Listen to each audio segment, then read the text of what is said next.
Welcome back mga ropa, kwentuhan muna tayo. Mukhang effective ang ginawang training ni Coach JJ Redick sa kanyang kupunan ng Lakers. Nagbunga kaagad mga ropa dahil dito sa game lang sa kupunan ng Sacramento Kings ay nanalo na sa wakas sa kupunan ng Lakers after ng tatlong sunod-sunod na panalo mga ropa ay nakabutan na hawakan na ulit ng kupunan ng Lakers ang panalo. At dito nga sa game na to mga ropa may napansin ako na bagong diskarte na ginamit dito ni Coach JJ Redick kung kaya't nanalo sila kung ano sa kupunan ng Sacramento Kings. Oo mga ropa, nasa dulo na standing sa kupunan ng Sacramento Kings. Pero dito sa game na to mga ropa, hindi lang basta nanalo ang kupunan ng Lakers, dinomina talaga nila ang kupunan ng Sacramento. Tinambakan mga ropa, pinahirapan, pinarusaan. Pinakita ng Lakers mga ropa na isa silang top tier team dito sa may NBA. At dito nga sa game na to mga ropa, iisa-isa yung teammate natin ang bagong ginawa dito ni Coach JJ Redick at ng kupunan ng Lakers na marahil mga ropa maging susi sa sunod-sunod na panalo nila sa kanilang mga susunod na games. Ito ang game analysis at breakdown Los Angeles Lakers versus kupunan ng Sacramento Kings. Ito ang bagong diskarte ni Coach JJ Redick. Simulan na natin to. Okay, game.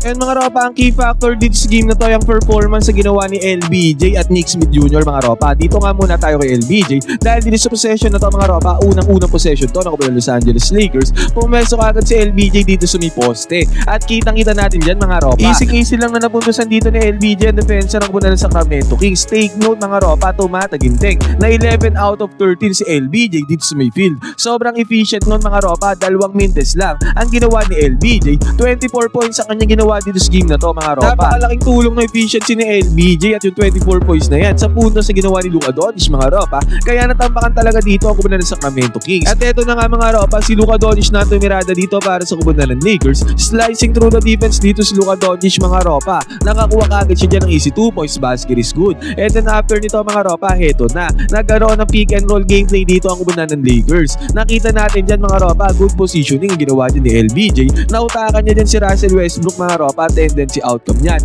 Walang depensa ang kupunan ng Sacramento Kings doon sa may ilalim. Easy 2 points na nagawa dyan ang kupunan ng Los Angeles Lakers. Yung mga paganto-ganto mga ropa, ang laking tulong yan sa puntusan ng kupunan ng Lakers kasi nga mga ropa sa bawat possession ng kupunan ng Lakers, 11 out of 13 nga si LBJ ay lagi siya nakakapuntos mga ropa at lagi silang may sagot sa tirada ng kupunan ng Sacramento Kings. At dito nga mga ropa, heto, pinasok din dito ni Coach JJ Redick sa may first 5 itong si Marcus Smart. At naramdaman naman si Marcus Smart sa first 5 mga ropa dahil dito, good defense ang ginawa niya against kay Russell Westbrook. At ang tendency outcome nga niyan mga ropa, nagkaroon ba ng fast break dito ang kupunan ng Lakers? No look alley pass ang ginawa niya papunta kay LBJ. Slam dunk yan mga ropa. Nagbibuild yung mga ganyang plays ng moral mga ropa, ng momentum para sa kupunan ng Los Angeles Lakers. Diyan sila ginaganahan mga ropa pag mayroon silang highlight play na ginagawa. At dito nga mga ropa, nag-attempt ulit si LBJ din sa may 3-point area mga ropa. Yun nga lang mintes yan. Ito ang isa sa mintes na tirada ni LBJ dito sa may game na to. Pero yun nga lang mga ropa, mabilisan lang. Ang gandang pasa ang ginawa Luka Doncic papunta kay DeAndre Ayton na nagresulta sa easy 2 points, basket is good. And then after nito mga ropa, after ng free throw dito nakupunan ng Sacramento Kings, mabilisan lang din mga ropa nakarating ang bola sa may fast break kay Rui Hachimura.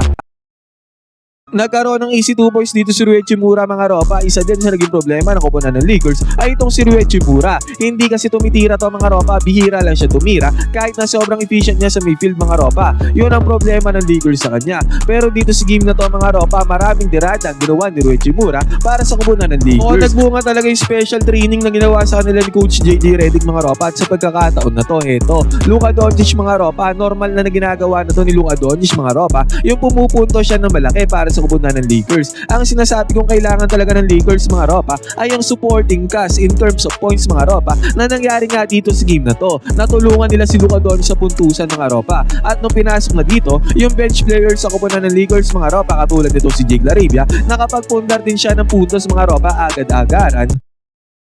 11 points nga naging ambag ni Jake LaRavia sa bench scoring ng kupunan ng Lakers mga ropa, pero mas malaki ang naging ambag dito ni Nick Smith Jr. na kumamada lamang na tumataginting na 21 points mga ropa. Ang laki nun. Yan talaga ang kulang sa kupunan ng Lakers mga ropa at yan ang bago ngayon sa kanila dito sa game na to. Yang bench scoring na pre-provide dito ni Nick Smith Jr. Tumataginting na 21 points ba naman yan mga ropa? Ang laki niyan at sobrang efficient ni Nick Smith Jr. dito sa may field. 8 out of 14 siya sa field mga ropa. Sobrang efficient nun at talagang nakatulong nagtulong yun sa scoring ni Luka Doncic at LeBron James mga ropa. Yan ang isa sa major factor kung bakit nanalo at natambakan ng kupunan ng Lakers ang kupunan ng Sacramento Kings dito sa game na to. At after nyan mga ropa, nabigyan pa nga ng bola dito si LBJ dito ulit sa may poste. Mr. Efficient nga si LBJ dito sa game na to mga ropa. Pasok ang fade away mid-range jumper. At bago tuluyan matapos ang first quarter na to, binanatan pa ni LBJ dito ng mid-range jumper and defense sa mga ropa parang layup. Easy money para kay LBJ, basket is good. At eto mga ropa, pagbubukas sa second quarter, Nick Smith Jr. mga ropa, naiwan pa rin dito sa may court. Ginamit niya ang off-ball screen na sinet dito ni LBJ. Dire-diretso dyan si Nick Smith Jr. mga ropa papunta doon sa may ring. Easy 2 points na nagawa dito ng Nick Smith Jr. At after pa niyan mga ropa, heto pa. Kumuha na switch dito sa may depensa itong si Nick Smith Jr. Sabay kinarne niya ang switch dito sa depensa ng kupunan ng Sacramento Kings. Kitang-kita natin dyan mga ropa, ginalawan niya. Dito sa may 3-point area ang depensa na to, pinanis yan mga ropa, sobrang efficient. Parang si LBJ lang mga ropa, bawat tirada nila ay malaki ang tsansa na pumasok. Ganun nga ang ginawa dito ni Nick Smith Jr. Boost of offense galing sa may bench mga ropa habang nagpapahinga dito si Luka Doncic. At after pa niyan mga ropa, hanggang ng setup play pa ang ginawa dito ng kupunan ng Los Angeles Lakers. At ang play na to mga ropa, nag-end up ang bola sa kamay dito ni Jared Vanderbilt. Pumasok naman ang attempt dito ni Jared Vanderbilt dito sa may left side for 3-pointer. Easy money, no problem. Basket is good para kay Jared Vanderbilt. At eto mga ropa, Jake LaRavia naman ang tumirada dito para sa punto sa kupunan ng Lakers mga ropa. Binadi-body niya, depensa dito sa may ilalim. Malaking player si Jake LaRavia mga ropa, kaya kaya niyang gawin yung mga ganyang positioning. Easy 2 points na nagawa niya ni Jake LaRavia, may kasama pang foul. At after nito mga ropa, si Luka Doncic. As usual nga mga ropa, kaya talaga mag-provide niya ng puntos para sa kupunan ng Lakers. 3-pointer mga ropa, easy money.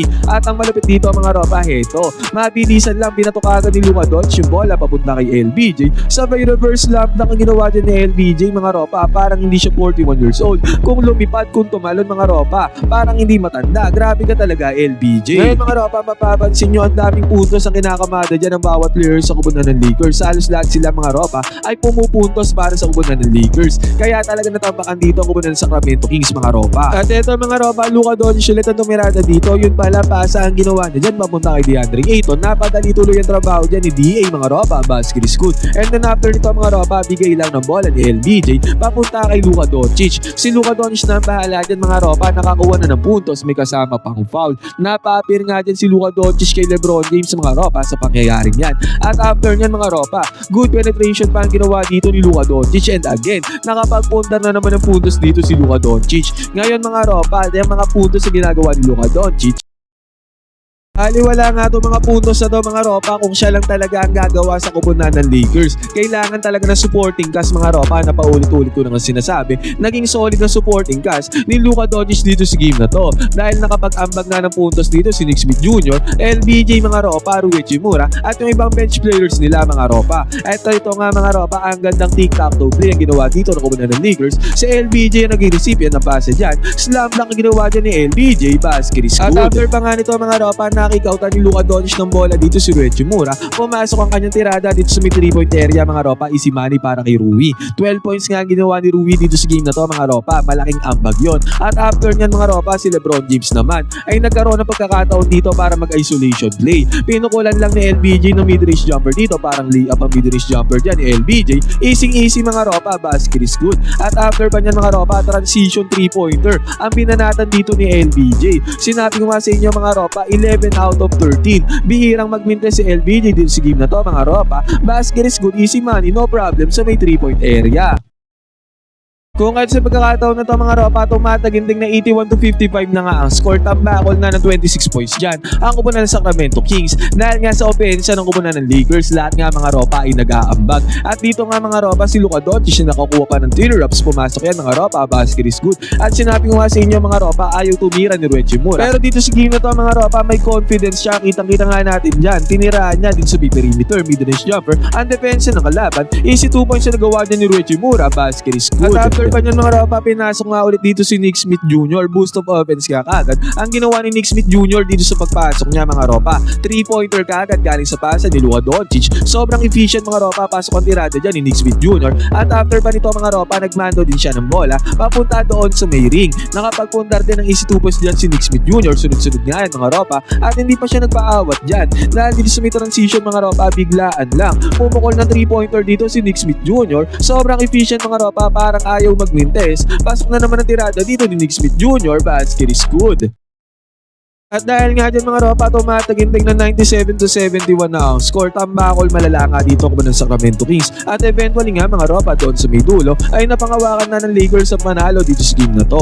Ngayon mga ropa, ano masasabi nyo sa bagong diskarte dito ng kupunan ng Lakers? Lahat sila mga ropa ay nag-ambag. In terms of offense mga ropa, lalo na ang bench scoring ay nakapag-provide dito si Nick Smith Jr. ng malaking puntos para tulungan dito si Luka Doncic at LBJ. Ngayon mga ropa, ano masasabi nyo sa game na to? Pwede kayo mag-comment dyan sa baba niyo opinion mga ropa, magkwentuhan tayo.